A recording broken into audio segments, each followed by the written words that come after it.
This is the Today Podcast Live. Let's do it.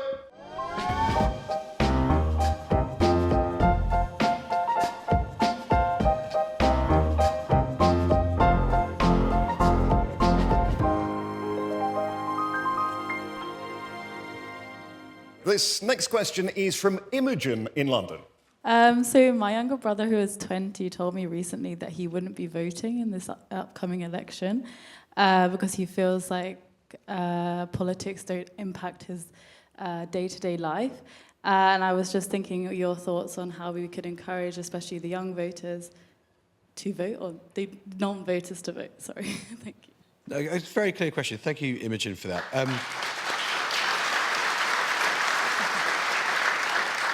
I think partly just because it might be in the Labour manifesto. Let's start with you, Peter. There's some suggestion that Keir Starmer would back votes for 16-year-olds. What can we do to address Imogen directly? What can we do to give 20-year-olds a feeling that they should vote, Peter, and that they've really got a stake in this country's future? Well, first of all, the manifesto has got to contain policies and opportunities for young people.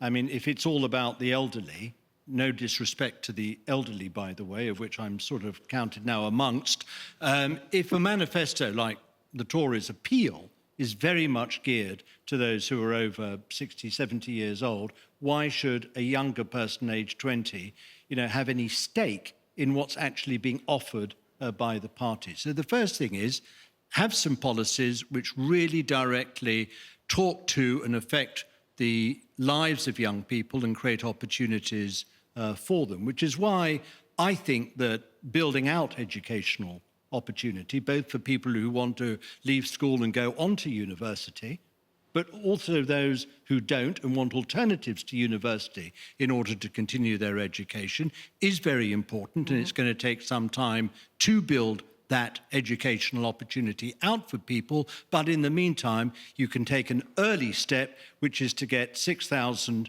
teachers into the schools very early on in the life of a Labour government, fully costed and fully funded. There will be signs in this election, won't there, of parties to the left of Labour.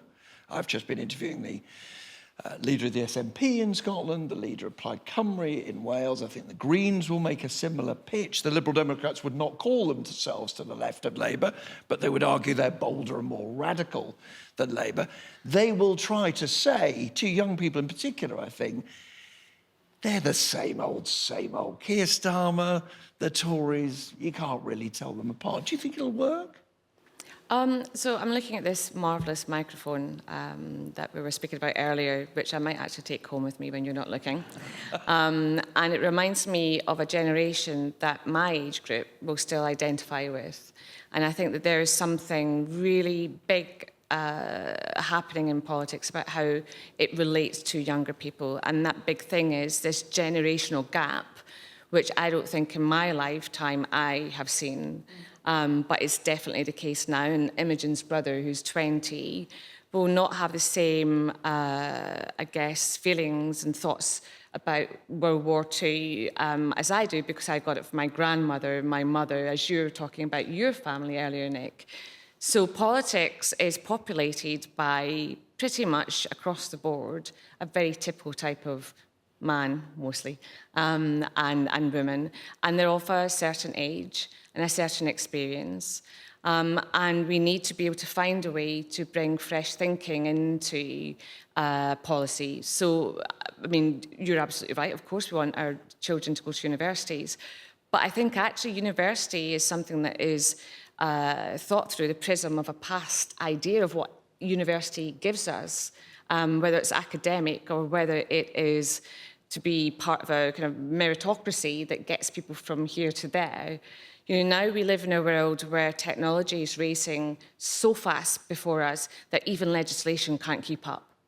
And that's fact. And when you live in that kind of world, 20-year-old people understand that more than politicians. And class was the great divide in the 20th century, Jane, and the evidence now shows that age and related education is the great dividing line in which our politics, the fault line in our politics. No, I mean, this is the fascinating thing, that if you look at, look at electoral behaviour, look at elections, you see that younger people not voting as much is relatively recent.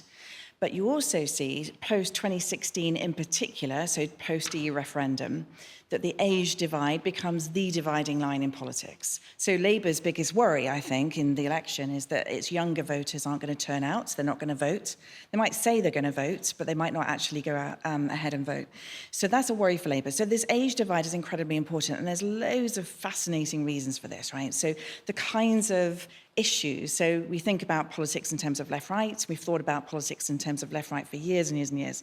But the kinds of issues that have come to prominence, that have become politicized, really divide young and old. They really start to amplify this sense of generational divide. And I think what politicians have got wrong, though, is almost have started to pit younger and older against one another, in a sense of saying, well, you know, we'll play to people's self-interest, we'll give older voters, you know, more guarantees on their pensions and so on and so forth, forgetting, of course, that we all have families and we all have people in our families that we care about, younger generations, older grandparents and parents have those in younger generations that they care about too. So I think it's a bit of a misnomer, some of this generational kind of politicization. Jane, if you're a young person and you don't bother to vote, you can't be entirely surprised when a party like the Conservatives tailor their policies to appeal to the old. Because well, they don't think... I don't know much about social media, but it seems to me from young people that I speak to that they are used to voting because they're voting on their Instagram or whichever form of social media they use. They live in a culture where they're constantly deciding what they like and what they don't like. It's about how you then turn the political and the democratic voting in an election as an appealing thing that they want to... But perhaps you give them the opportunity to get into the habit of voting earlier. Perhaps you should lower the age Well, it's the type of voting, you know. They're voting for things that look good or things that they like, but they're not voting for political parties.